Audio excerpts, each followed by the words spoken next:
Hello friends, welcome to academic পাঠশালা 360। আজকের ক্লাসে রক্ত থেকে রেলওয়ে এবং ওয়েস্ট বেঙ্গলের বিভিন্ন প্রতিযোগিতামূলক পরীক্ষায় বারবার আসা সবচেয়ে গুরুত্বপূর্ণ প্রশ্ন নিয়ে আলোচনা করব।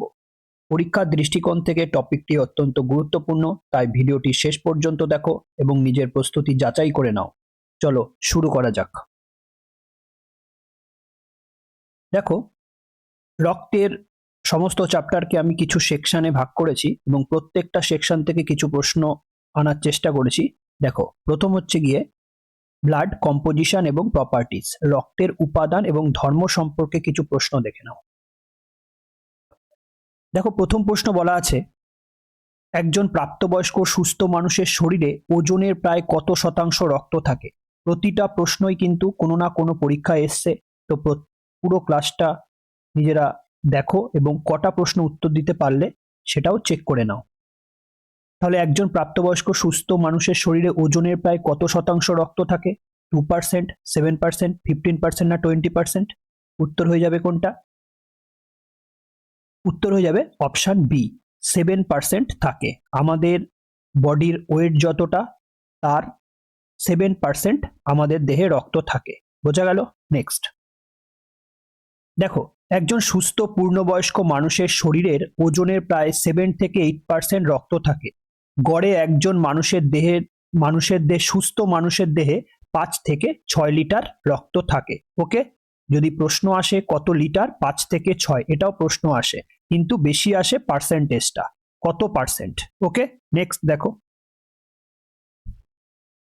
মানুষের রক্তের পিএইচ এর মান সাধারণত কত হয়ে থাকে? বহু পরীক্ষা এসছে, মোস্ট ইম্পর্টেন্ট বাট সহজ প্রশ্ন। বলো কত থাকে? 6.4, 7, 7.4 না 8.2? মানুষের রক্তের পিএইচ এর মান কত? কত হয়ে যাবে উত্তর? অপশন সি হয়ে যাবে উত্তর, 7.4। দেখো, মানুষের রক্তের স্বাভাবিক পিএইচ মাত্রা হলো 7.35 থেকে 7.45, গড়ে 7.4। রেলের বিভিন্ন পরীক্ষায় তোমাকে এই রেঞ্জটা দিয়ে দেয়, 7.35 থেকে 7.45। এই মান নির্দেশ করে যে মানুষের রক্ত মৃদু ক্ষারীয়, হ্যাঁ, বা স্লাইটলি অ্যালকালাইন প্রকৃতির। কেন? কারণ আমরা কি জানি যে পিএইচ স্কেলটা 0 থেকে কত পর্যন্ত যায়? 14 পর্যন্ত যায়। এই 7টা ধরা হয় 7 কার জল, মানে এটা প্রশম। ওকে, এই 7 থেকে যত কমবে সেটা অ্যাসিড হয়ে যাবে, আর 7 থেকে যত বাড়বে সেটা কি? ক্ষারীয় হয়ে যাবে। ঠিক আছে, তাহলে দেখো এখানে 7.4 মানে এই জায়গাটা এক্সিস্ট করছে হয়তো, তাহলে কি মৃদু বা স্লাইটলি অ্যালকালাইন বা মৃদু ক্ষারীয়। বোঝা গেল? নেক্সট, রক্তের তরল অংশ প্লাজমা বা রক্তরস মোট রক্তের কত শতাংশ গঠন করে? এই প্রশ্নটা রেলের সমস্ত পরীক্ষাতে এসছে, রেলের সমস্ত এএলপি, গ্রুপ ডি, এনটিপিসি। ওকে, দেখো তাহলে কত পার্সেন্ট বলো? 45%, 50%, 55% না 65%? কোনটা হয়ে যাবে উত্তর? বলো। অপশন সি হয়ে যাবে উত্তর, 55%। ওকে, নেক্সট দেখো, রক্ত মূলত দুটি প্রধান অংশ নিয়ে গঠিত। কি কি? রক্তের প্রায় 55% তরল অংশকে প্লাজমা বা রক্তরস বলে এবং বাকি 45% অংশ জুড়ে থাকে বিভিন্ন রক্তকণিকা। কি কি থাকে? ডব্লিউবিসি, আরবিসি ও প্লেটলেটস, ও কিছু পরিমাণ তোমার বিভিন্ন প্রোটিন বা লবণ জাতীয় খনিজ। ওকে, তাহলে রক্ত মানে মেন যে প্লাজমা বা রক্তরস কতটা থাকছে? 55%, আর 45% বাকি রক্তকণিকা এবং রক্ত মানে বিভিন্ন রকমের খনিজ, লবণ এবং প্রোটিন। ওকে, নেক্সট, রক্তরস বা প্লাজমার জলের শতকরা পরিমাণ কত? দেখো, রক্তরসের পরিমাণ তো 55%, এটা তো রক্তরসের পরিমাণ। এই রক্তরসের কত পার্সেন্ট সেখানে জল থাকে সেটাই জানতে চেয়েছে। 60%, 80%, 90% না 99% জল থাকে? বলো। নেক্সট, কোনটা হয়ে যাবে? কত হয়ে যাবে? রক্তরসের কত পার্সেন্ট জল থাকে? থাকে 90%। পুরোপুরি 90 নয়, 90 থেকে 92% থাকে গড়ে। ওকে, নেক্সট, তাহলে 90 এখানে উত্তর হয়ে যাবে অপশন সি। প্লাজমা বা রক্তরসের প্রধান উপাদান হলো জল, যা প্রায় 90 থেকে 92% থাকে। বাকি 8% 8 থেকে 10% অংশে থাকে অ্যালবুমিন, গ্লোবিউলিন ও অজৈব লবণ। বোঝা গেল? নেক্সট, রক্তরস থেকে ফাইব্রিনোজেন নামক প্রোটিনটি বাদ দিলে অবশিষ্ট তরলকে কি বলা হয়? দেখো রক্তরস কত পার্সেন্ট, রক্তরস কত পার্সেন্ট থাকে? 55%। ওকে, এটা মনে রাখবে কিন্তু। আর রক্তকণিকা 45%। তাহলে রক্তরস থেকে ফাইব্রিনোজেন নামক প্রোটিনটি বাদ দিলে অবশিষ্ট তরলকে কি বলা হয়? অবশিষ্ট তরলকে কি বলা হয়? অবশিষ্ট তরলকে বলা হয় সিরাম। অপশন এ হয়ে যাবে উত্তর। বোঝা গেল? রক্তরস থেকে তুমি যদি, রক্তরসের মধ্যে কি ফাইব্রোজেন নামক প্রোটিনও থাকছে, তো রক্তরস থেকে তুমি ফাইব্রোজেন প্রোটিন বাদ দিলে তাকে সিরাম বলা হয়। দেখো, রক্ত জমাট বাঁধার পর যে হালকা হলুদ রঙের তরল অংশটি আলাদা হয়ে পড়ে তাকে সিরাম বলা হয়। সিরাম নিয়েও থিওরি টাইপের প্রশ্ন আসে। সিরাম কাকে বলে? সিরামে কোনো ক্লটিং ফ্যাক্টর বা ফাইব্রিনোজেন থাকে না। কেন? ফাইব্রিনোজেন তো তুমি রক্তরস থেকে বাদ দেওয়ার পরে যে অংশটা পড়ে রয়েছে তাকেই তো আমাদের সিরাম বলছে। তাহলে সিরামে ফাইব্রিনোজেন বা ক্লটিং ফ্যাক্টর থাকে না। ওকে, দেখো এবার আমরা সেকশন বি নিয়ে আলোচনা করব, যেখানে লোহিত রক্তকণিকা বা আরবিসি, রেড ব্লাড সেলস নিয়ে আমরা আলোচনা করব। দেখো, লোহিত রক্তকণিকায় বৈজ্ঞানিক বা অপর নাম কি? লোহিত রক্তকণিকার মানে আরবিসির আরেকটা নাম আছে, সেটা কি নামে আমরা চিনি? বলো, কি নামে চিনি? নিজেরা উত্তর দেওয়ার চেষ্টা করো, তারপরে সলিউশনটা দেখো। কি বলা হয়? লোহিত রক্তকণিকার আরেকটা নাম হয়ে যাবে এরিথ্রোসাইট। কি? এরিথ্রোসাইট। অপশন সি হয়ে যাবে উত্তর। দেখো, লোহিত রক্তকণিকাকে এরিথ্রোসাইট বা শ্বেত এরিথ্রোসাইট, তাহলে লোহিত রক্তকণিকাকে কি বলা হয়? এরিথ্রোসাইট। শ্বেত রক্তকণিকাকে কি বলা হয়? লিউকোসাইট। লিউকো মানেই সাদা। আর অনুচক্রিকাকে বলা হয় থ্রম্বোসাইট। বহুবার বহু পরীক্ষায় এসে এদের নামগুলো। তাহলে লোহিত রক্তকণিকাকে এরিথ্রোসাইট, শ্বেত রক্তকণিকাকে লিউকোসাইট, আর অনুচক্রিকাকে বলে থ্রম্বোসাইট।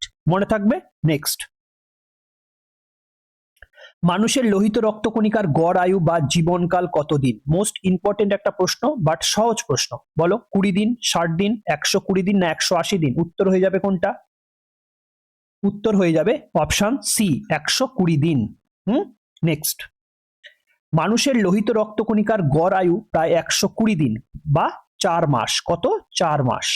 জীবনকাল শেষ হওয়ার পর এটি প্লীহা বা যকৃতে গিয়ে ধ্বংস বা রিসাইকেল হয়ে যায়।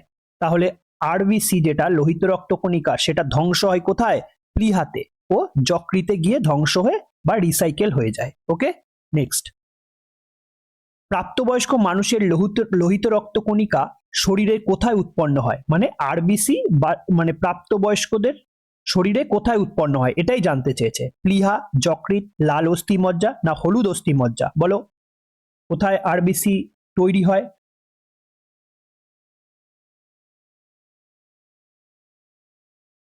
কোথায় তৈরি হয় বলো? কোথায় তৈরি হয়? হয়ে যাবে লাল অস্থিমজ্জা। ওকে, লাল অস্থিমজ্জা। অপশন সি হয়ে যাবে উত্তর। দেখো, প্রাপ্তবয়স্ক মানুষের ক্ষেত্রে লোহিত রক্তকণিকা চ্যাপ্টা হাড়ের লাল অস্থিমজ্জা থেকে উৎপন্ন হয়, তবে ভ্রূণ অবস্থায় এটি যকৃৎ বা প্লীহা থেকে উৎপন্ন হয়। ওকে, এটুকু মনে রাখবে, প্লীহাতে বাচ্চাদের ক্ষেত্রে বা একদম ছোট বাচ্চা বা ভ্রূণ অবস্থায় সেটি যকৃৎ ও প্লীহা থেকে উৎপন্ন হয় আরবিসিটা। আর বড়দের ক্ষেত্রে সেটা লাল অস্থিমজ্জা বা রেড বোন ম্যারো থেকে উৎপন্ন হয়। দেখো নেক্সট, নিচের কোন প্রাণীর পরিণত লোহিত রক্তকণিকায় নিউক্লিয়াস উপস্থিত থাকে? মোস্ট ইম্পর্টেন্ট আরেকটা প্রশ্ন। এই প্রশ্নটা কিন্তু স্টার মার্কস দিয়ে রাখো, মোস্ট ইম্পর্টেন্ট।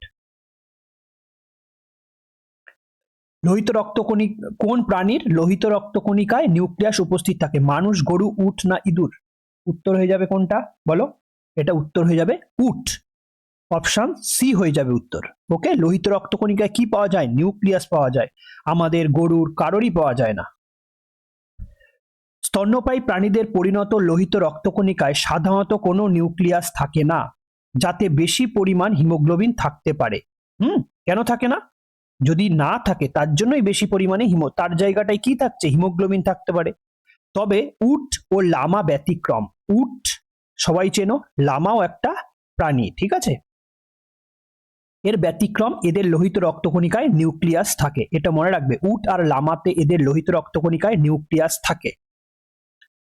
হিমোগ্লোবিনে কোন ধাতব উপাদানটি উপস্থিত থাকে? হিমোগ্লোবিনে একটা ধাতু থাকে। কি কি কি ধাতব উপাদান কি থাকে বলো? লোহা, তামা, ম্যাগনেসিয়াম না দস্তা? কোনটা হয়ে যাবে উত্তর? কি হয়ে যাবে? হিমোগ্লোবিন মানে কি? হিমোগ্লোবিনে কি থাকে বলো? হিমোগ্লোবিনে থাকে লোহা। বোঝা গেল? অপশন বি হয়ে যাবে উত্তর। হিমোগ্লোবিনের অংশে আয়রন বা লোহা থাকে, যা অক্সিজেনের সাথে যুক্ত হয়ে সারা শরীরে অক্সিজেন বহন করে। লোহার উপস্থিতির জন্যই রক্তের রং কি? লাল। বোঝা গেল? নেক্সট, রক্তে হিমোগ্লোবিনের পরিমাণ স্বাভাবিকের চেয়ে কমে গেলে কোন রোগ হয়? মানে আমাদের দেহে ধরো রক্ত কমে গেছে, তখন তাকে আমরা কি রোগ বলি? লিউকোমিয়া, অ্যানিমিয়া বা রক্তাল্পতা, পলিসাইথিমিয়া না থ্রম্বোসিস? কোনটা বলা হয়? কি বলা হয়? রক্ত হিমোগ্লোবিনের পরিমাণ কমে গেলে তাকে কি বলা হয়? তাকে বলা হয় অ্যানিমিয়া বা রক্তাল্পতা। ঠিক আছে, অপশন বি হয়ে যাবে উত্তর। বোঝা গেল?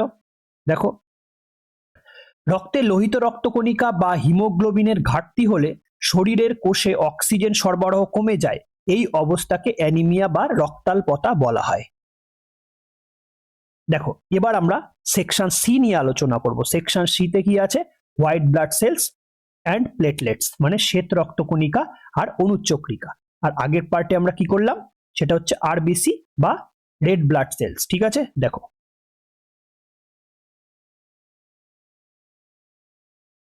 কোন রক্তকণিকা মানবদেহের রোগ প্রতিরোধ ক্ষমতা বাড়ায় এবং বহিরাগত জীবাণু ধ্বংস করে?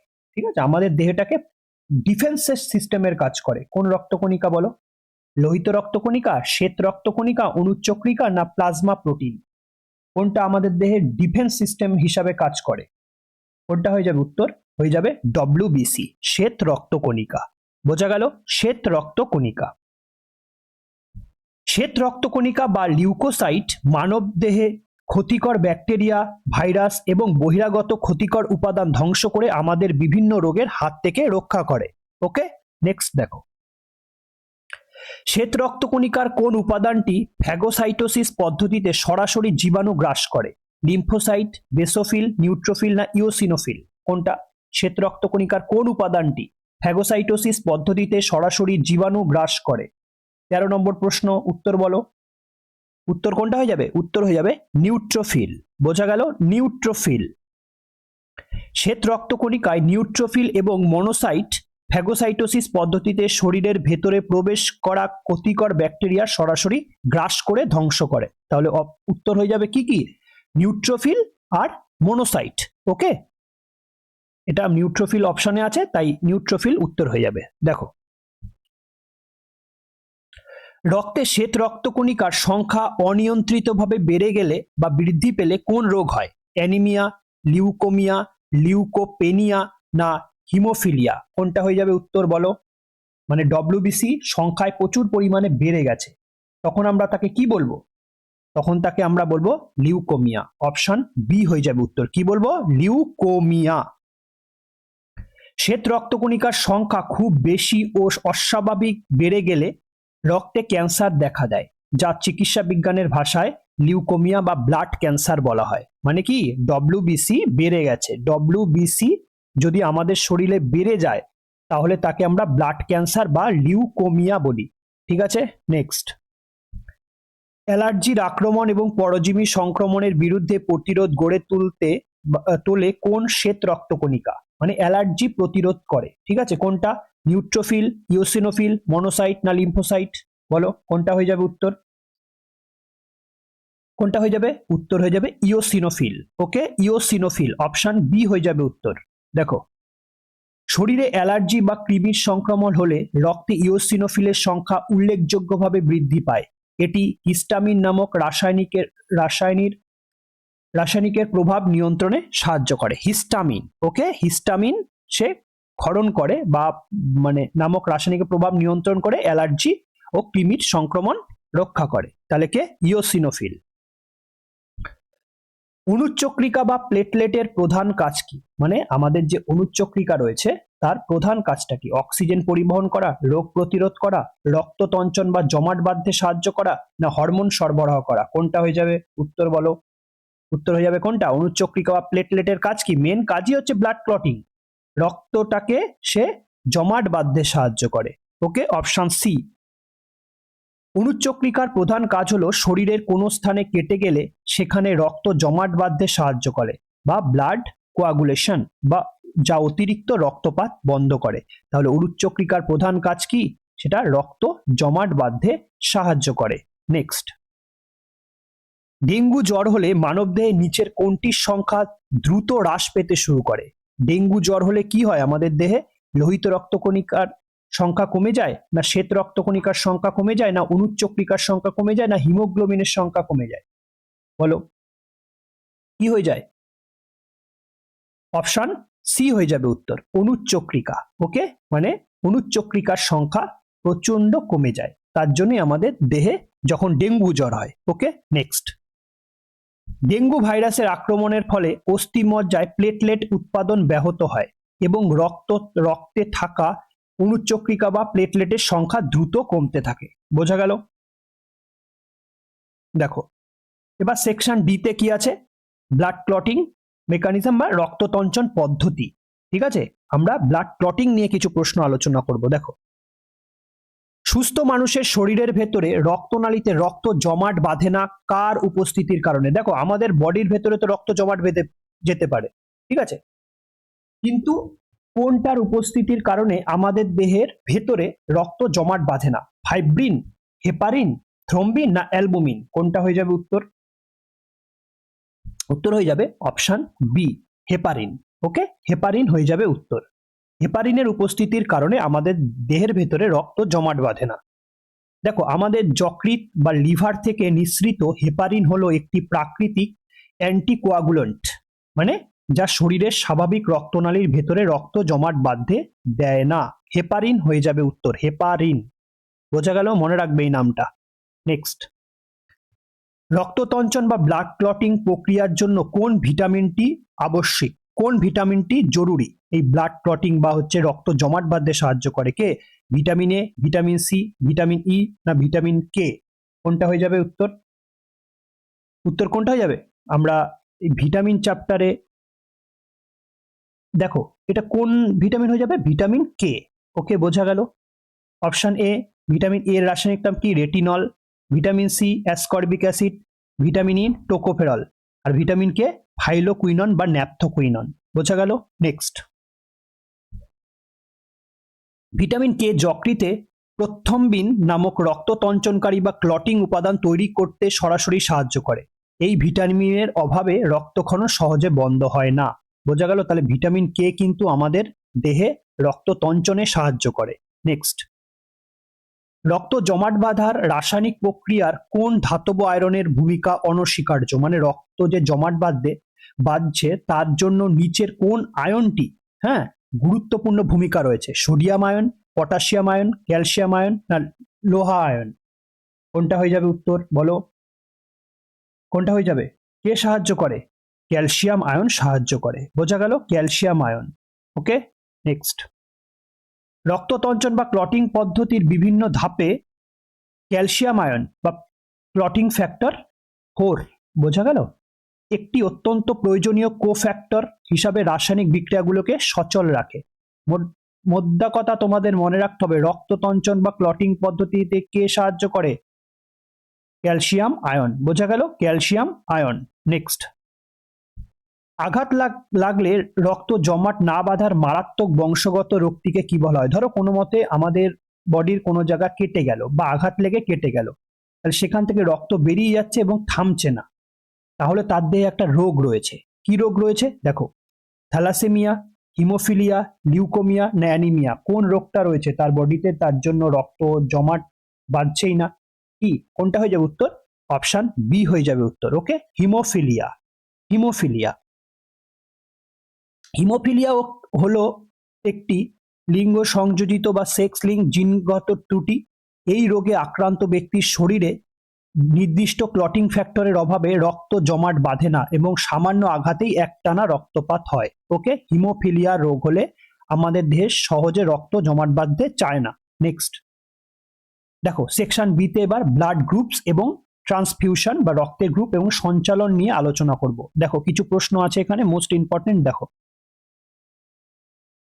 মানুষের রক্তে এ বি ও গ্রুপ বিন্যাস পদ্ধতিকে আবিষ্কার করেন? দেখো ABO blood group, ABO group কে আবিষ্কার করেছিলেন এটাই জানতে চেয়েছিলেন। William Harvey, Karl and Steiner, Robert Koch আর Luis পাস্টোর।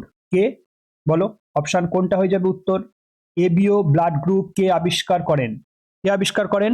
Curl and Steiner. Okay, Karl and Steiner most important আরেকটা প্রশ্ন, বহুবার বহু পরীক্ষা এসছে, এই প্রশ্নগুলো মনে রাখবে। নেক্সট, 1900 সালের অস্ট্রিয়ান বিজ্ঞানী কার্ল অ্যান্ড স্টেইনার মানুষের লোহিত রক্তকণিকার অ্যান্টিজেনের উপস্থিতি লক্ষ্য করে এবিও গ্রুপের রক্তের গ্রুপের আবিষ্কার করেন। এর জন্য তিনি নোবেল পুরস্কার পেয়েছেন। কে তাহলে এবিও ব্লাড গ্রুপ মানে আবিষ্কার করেছিলেন? Karl and Steiner. কত সালে? 1900 সালে। কোন দেশের বিজ্ঞানী? অস্ট্রিয়ার বিজ্ঞানী। ওকে, অস্ট্রিয়ার বিজ্ঞানী, অস্ট্রিয়া। কোন রক্তের গ্রুপকে সার্বজনীন দাতা বলা হয়? দেখো এই প্রশ্নটা অনেকেই উত্তর দিতে পারবে, সার্বজনীন দাতা, কিন্তু এখানে এ বি ও এখানে কিন্তু প্লাস মাইনাসের ব্যাপার আছে, যখন এটা ঘুরিয়ে দেবে অনেকেই হয়তো উত্তর দিতে পারবে না। দেখো কোন রক্তের গ্রুপকে সার্বজনীন দাতা বলা হয়? এখানে তো তোমরা কি বলে দেবে? উত্তর ডি হয়ে যাবে, তাই তো? অপশন ডি, ও গ্রুপ। কিন্তু এই ও গ্রুপের মধ্যে ভাগ আছে। দেখো ও গ্রুপের লোহিত রক্তকণিকায় কোনো অ্যান্টিজেন থাকে না। এটা একটা প্রশ্ন আসবে যে কেন সে রক্ত দিতে পারে, কারণ কি? কোনো অ্যান্টিজেন থাকে না, এ বি কোনো অ্যান্টিজেনই থাকে না। কি থাকে? অ্যান্টিবডি থাকে। তাহলে ও গ্রুপের রক্তে কি থাকে? অ্যান্টিবডি থাকে, কোনো অ্যান্টিজেন থাকে না। বোঝা গেল? তাই এই রক্ত যে কোনো গ্রুপের গ্রহীতাকে দেওয়া সম্ভব, সুনির্দিষ্টভাবে বললে ও নেগেটিভ। কোন? ও নেগেটিভ। মনে রাখবে, এইভাবে প্রশ্ন আসতে পারে, ও, ও নেগেটিভ, এ, এ নেগেটিভ। ওকে, তাহলে উত্তর হয়ে যাবে কোনটা? ও নেগেটিভ, এটা নয়। তখন কিন্তু আর এটা হবে না, ও নেগেটিভ। ওকে, তাহলে ও ব্লাড গ্রুপের রক্তে কোনো অ্যান্টিজেন থাকে না, কি থাকে? অ্যান্টিবডি থাকে। নেক্সট, কোন গ্রুপের রক্তকে সার্বজনীন গ্রহীতা বলা হয়? কোনটা? এটা উত্তর হয়ে যাবে, এটাও সহজ। কোনটা বলা হয়? AB blood group. কিন্তু এবি ব্লাড গ্রুপের মধ্যেও ভাগ আছে। দেখো এবি ব্লাড গ্রুপের রক্তরসে বা প্লাজমা রসে কোনো অ্যান্টিবডি থাকে না। দেখো তাহলে কি বুঝলাম আমরা? এবি তে কি থাকে না? অ্যান্টিবডি থাকে না। আর ও ব্লাড গ্রুপের ক্ষেত্রে কি? অ্যান্টিজেন থাকে না। বোঝা গেল? থাকে না। এই কারণে এই গ্রুপের ব্যক্তি অন্য কোনো গ্রুপের কোনো রক্ত গ্রহণ করতে পারে না। সুনির্দিষ্টভাবে বললে কি? AB positive. Okay, A B positive. বোঝা গেল? নেক্সট, রক্তের গ্রুপ নির্ধারণকারী অ্যান্টিজেন প্রধানত কোথায় অবস্থান করে? দেখো অ্যান্টিজেনের ওপর ভিত্তি করেই আমাদের রক্তের গ্রুপ নির্ধারণ করা হয়। ওকে, তাহলে রক্তের গ্রুপ নির্ধারণকারী অ্যান্টিজেন প্রধানত কোথায় অবস্থান করে? রক্তরসে, লোহিত রক্তকণিকার পর্দায়, শ্বেত রক্তকণিকার নিউক্লিয়াসে, না অনুচ্চক্রিকায়? বলো কোনটা হয়ে যাবে উত্তর? কোনটা হয়ে যাবে উত্তর? হয়ে যাবে কোনটা? লোহিত রক্তকণিকার পর্দায়। কোথায়? লোহিত রক্তকণিকার পর্দায়, অন আরবিসি মেমব্রেন। বোঝা গেল? কোথায় কি থাকে? এটা অ্যান্টিজেন থাকে। দেখো রক্তের গ্রুপ নির্ধারণকারী অ্যান্টিজেনগুলি লোহিত রক্তকণিকায় আরবিসির বাইরের কোষ পর্দায় অবস্থান করে। কোথায় অ্যান্টিজেনগুলো কোথায় অবস্থান করে? অ্যান্টিজেনগুলো সেটা লোহিত রক্তকণিকার কোষ পর্দায় অবস্থান করে, বাইরের কোষ পর্দায়। বোঝা গেল? আর এর বিপরীতে থাকা অ্যান্টিবডিগুলি থাকে রক্তরসের তরল প্লাজমায়। ওকে, বোঝা গেল? নেক্সট, আরএইচ ফ্যাক্টর নামক অ্যান্টিজেনটি প্রথম কোন প্রাণীর মধ্যে চিহ্নিত হয়েছিল? মানে বিজ্ঞানীরা প্রথম এই আরএইচ ফ্যাক্টর যে নামক অ্যান্টিজেনটি প্রথম কোন প্রাণীর মধ্যে লক্ষ্য করেছিল বিজ্ঞানীরা? শিম্পাঞ্জি, রেসাস বানর, ল্যাবরেটরি ইঁদুর, না গিনিপিগ? কোনটা হয়ে যাবে উত্তর? বলো উত্তর কি হয়ে যাবে? রেসাস বানর। ওকে, রেসাস বানর। নেক্সট, 1940 সালে রেসাস বানরের লোহিত রক্তকণিকায় এই বিশেষ অ্যান্টিজেনটি প্রথম আবিষ্কৃত হয়। রেসাস নামে থেকেই এর সংক্ষিপ্ত নামকরণ করা হয়েছে আরএইচ ফ্যাক্টর। বোঝা গেল? তাহলে আরএইচ ফ্যাক্টর এই যে রেসাস বানর যে ছিল তার আরএইচ থেকে শর্টে নেওয়া হয়েছে। রেসাস বানর কত সালে? 1940 সালে। নেক্সট, দেখো এবার সেকশন এফ এ আমরা কি আলোচনা করব? অর্গানস এবং মেকানিক্যাল ইউজ, অঙ্গ এবং চিকিৎসা বিজ্ঞান নিয়ে কিছু প্রশ্ন। দেখো মানবদেহের কোন অঙ্গটিকে লোহিত রক্তকণিকার কবরস্থান বা গ্রেভিয়ার্ড অফ আরবিসি বলা হয়? কোনটা? যকৃৎ, প্লীহা, অগ্নাশয়, না অস্থিমজ্জা? কোনটা হয়ে যাবে উত্তর? বলো কোনটা হয়ে যাবে উত্তর? হয়ে যাবে কি প্লিহা। প্লিহাকে বলা হয় আরবিসির কি গ্রেভিয়ার্ড বা লোহিত রক্তকণিকার কবরস্থান। কেন বলা হয়? 120 দিন জীবনকাল পার করার পর, 120 দিন মানে তার জীবনকাল, কার? আরবিসির। কার? আরবিসি। ওকে, বোঝা গেল? আরবিসি জীবনকাল 120 দিন কাটার পর বয়োবৃদ্ধ এবং কর্মক্ষমতাহীন লোহিত রক্তকণিকাগুলি প্লিহায় বা স্প্লিন, এটাকে ইংরেজিতে কি বলা হয়? স্প্লিন, গিয়ে ভেঙে যায় এবং ধ্বংস হয়ে যায়। তাই প্লিহাকে আরবিসির কবরস্থান বলা হয়। বোঝা গেল? খুব সুন্দর একটা প্রশ্ন, বারবার আসে। মানবদেহে রক্ত সংবহন পদ্ধতি বা রক্ত সঞ্চালন প্রক্রিয়া বা ব্লাড সার্কুলেশন কে আবিষ্কার করেন? আমাদের দেহে যে রক্ত প্রবাহ হচ্ছে বা সার্কুলেট হচ্ছে, এই পদ্ধতিটা কে প্রথম আবিষ্কার করেছিলেন? Karl Landsteiner, William Harvey, Gregor Mendel না চার্লস ডারউইন? কে আবিষ্কার করেছিলেন প্রথম? কে আমাদের দেহে ব্লাড সার্কুলেশন পদ্ধতি? William Harvey. Okay, option B হয়ে যাবে উত্তর, উইলিয়াম হার্ভে। 1628 সালে ব্রিটিশ চিকিৎসক উইলিয়াম হার্ভে মানবদেহের হৃৎপিণ্ড ও রক্তনালীর মধ্যে দিয়ে রক্ত সংবহনের বদ্ধ পদ্ধতিটি প্রথম আবিষ্কার ও সঠিকভাবে ব্যাখ্যা করেন। তাহলে আমাদের দেহে রক্ত সঞ্চালন পদ্ধতি কে আবিষ্কার করেন? 1628 সালে উইলিয়াম হার্ভে, ব্রিটিশ চিকিৎসক। ওকে, নেক্সট। ব্লাড ব্যাংকে রক্তকে দীর্ঘক্ষণ তরল রাখতে এবং জমাট বাঁধা রোধ করতে কোন রাসায়নিক যোগ করা হয়? দেখো, কেউ ব্লাড ক্যাম্পে গিয়ে কি করে? কেউ রক্তদান করে। সেই রক্তটা তো আজকে দান করলো, কালকেই লেগে গেল বা 1 ঘন্টা পর লেগে গেল, তা নয়। কিছুদিন তাকে স্টোর করতে হবে। এবার স্টোর করার জন্য এমনি রেখে দিলে রক্তটা কি জমাট বেঁধে যাবে, তাই তো? কিন্তু সেটা যাতে ক্লট বা জমাট না বাঁধে এবং দীর্ঘদিন পর্যন্ত সেটা সতেজ থাকে বা ইউজের জন্য উপযুক্ত থাকে, তার জন্য কিছু একটা মেশানো হয়। কি মেশানো হয়? Sodium citrate, calcium carbonate, formaldehyde না ক্লোরোফর্ম? কোনটা মেশানো থাকে? বলো কোনটা হয়ে যাবে? কি মেশানো থাকে? Sodium citrate. ওকে, বোঝা গেল? Sodium citrate. ব্লাড ব্যাংকের রক্তে সোডিয়াম সাইট্রেট এবং ইডিটিএ ব্যবহার করা হয়। বোঝা গেল? ইডিটিএটাও মনে রাখবে, ইডিটিএ ব্যবহার করা হয়।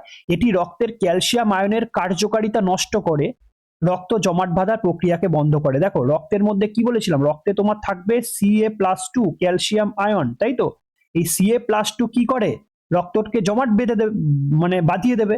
কি করবে? তখন আমরা রক্ত যাতে জমাট না বাঁধে, অনেক দিন ধরে সতেজ থাকে, তার জন্য সেখানে আমরা ইডিটিএ বা সোডিয়াম সাইট্রেট মিশিয়ে দিই। মিশিয়ে দিলে এই রক্তে উপস্থিত যে Ca+2 বা ক্যালসিয়াম আয়ন, সেটাকে নষ্ট করে দেবে। আর নষ্ট করলে এই রক্ত জমাট বাঁধবে না। বোঝা গেল? নেক্সট। উচ্চ পার্বত্য অঞ্চলে দীর্ঘক্ষণ মানুষ থাকলে মানুষের রক্তে লোহিত রক্তকণিকার সংখ্যা কি পরিবর্তন ঘটে? দেখো, সংখ্যা হ্রাস পায়, সংখ্যা বৃদ্ধি পায়, অপরিবর্তিত থাকে না, প্রথমে কমে তারপর বাড়ে।